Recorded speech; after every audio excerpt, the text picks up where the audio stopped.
Hello friends, welcome back to Ascendus Tech. நம்ம previous tutorialல ஒரு rectangle box எப்படி create பண்றதுன்னு பார்த்திருந்தோம். இந்த tutorialல நம்ம எப்படி circle create பண்றது அப்படிங்கறத நம்ம பார்க்கலாம்.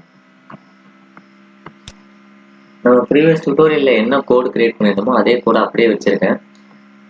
இதுல வந்து நான் என்ன செய்றேன் அப்படின்னு சொன்னா இதை மட்டும் அப்படியே ரிமூவ் பண்ணிக்கிறேன். ஓகே, இந்த இடத்துல இதுக்கு பதிலா நான் என்ன செய்றேன், circle அப்படிங்கிற ஒரு விஷயத்தை நான் கிரியேட் பண்றேன். கிரியேட் பண்ணிட்டு அதுக்கு attribute வேல்யூ செட் பண்றேன். டாட் attribute ரெக்டாங்கிளுக்கு என்ன செட் பண்ணணுமோ அதே மாதிரி இதுல x y அப்படின்னு நம்ம செட் பண்ண முடியாது. ஏன் அப்படின்னு சொன்னா x-க்கு உண்டான கோஆர்டினேட் வேல்யூ, அப்போ கோஆர்டினேட் ஆஃப் x அப்படின்னு சொல்லுவாங்க, cx அப்படின்னு சொல்லிட்டு அந்த cx அதாவது x எங்கேருந்து ஸ்டார்ட் ஆகுமோ அதே சேம் கான்செப்ட் தான் இங்கேயும். ஓகே, இதில் வந்து நான் என்ன செய்கிறேன், 0 cx வந்து 0 கொடுத்தேன். அதே மாதிரி cyயும் நான் என்ன செஞ்சிடறேன் அப்படின்னா 0 கொடுத்துறேன். இதுக்கப்புறம் நம்ம எக்ஸ்ட்ரா ஒரே ஒரு ஆட்ரிபியூட் இப்போ புதுசாக நம்ம பார்க்க போகிறோம். அதாவது என்ன அப்படின்னா ஆட்ரிபியூட் ஆர். இதை வந்து நம்ம இப்போதான் பார்க்குறோம். ஏன் அப்படின்னு சொன்னா சர்க்கிளுக்கு உண்டான ரேடியஸை நம்ம வந்து எடுக்கிறோம். ஸோ ரேடியஸ், அந்த சர்க்கிள் என்ன சைஸ்ல இருக்கணும் அப்படிங்கிறதுக்கு உண்டான ஒரு இது அந்த சர்க்கிள் வந்து என்ன சைஸ் இருக்கணும் அப்படிங்கிற வேல்யூவை நம்ம இங்கே கொடுக்கணும். ஸோ இப்போ வந்து நான் சர்க்கிள் வந்து அரௌண்ட் 50 px இருக்கணும் அப்படின்னு சொல்லிட்டு நான் கொடுக்குறேன். அப்படின்னா 15 நான் செட் பண்ணுறேன். ஓகே, 50 கொடுத்துட்டு நான் சேவ் பண்ணுறேன். சேவ் பண்ணிட்டு இப்போ போயிட்டு நம்மளோட ப்ராஜெக்டை ரன் பண்ணி பார்க்கலாம்.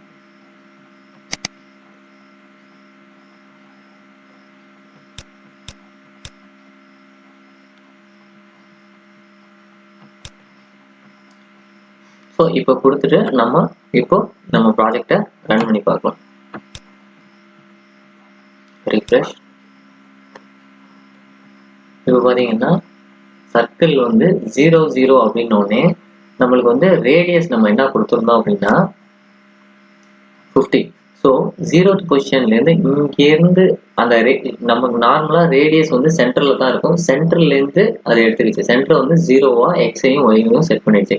இப்போ நான் இங்கே நகர்த்தும் போது ஆட்டோமேட்டிக்காக அந்த 0th பொசிஷன் வந்து நகரும் பாருங்க, அப்படியே 50யா மாறும், 50%. இப்போ பாருங்க, நான் ஒரு 100 கொடுக்குறேன்னு வைங்களேன், எக்ஸ் வேல்யூ 100க்கு மாறும். ஒரு 75 கொடுக்குறேன். இப்போ பாத்தீங்களா, இப்போ இதே மாதிரி நான் டாப் டு பாட்டம் 100 அப்படின்னு நான் கொடுக்குறேன்னா டாப் டு பாட்டம் 100 px எனக்கு மேலேருந்து கீழே இறங்கணும். ஸோ என்னோட சர்க்கிள் கிரியேட் ஆயிருக்கு.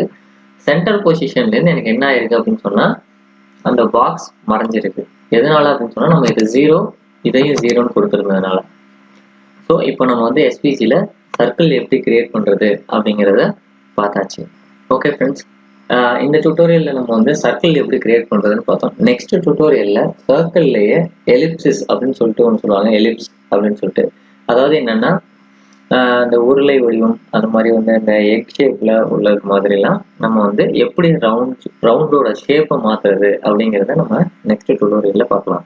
தேங்க்ஸ் ஃபார் வாட்சிங். Have a good day.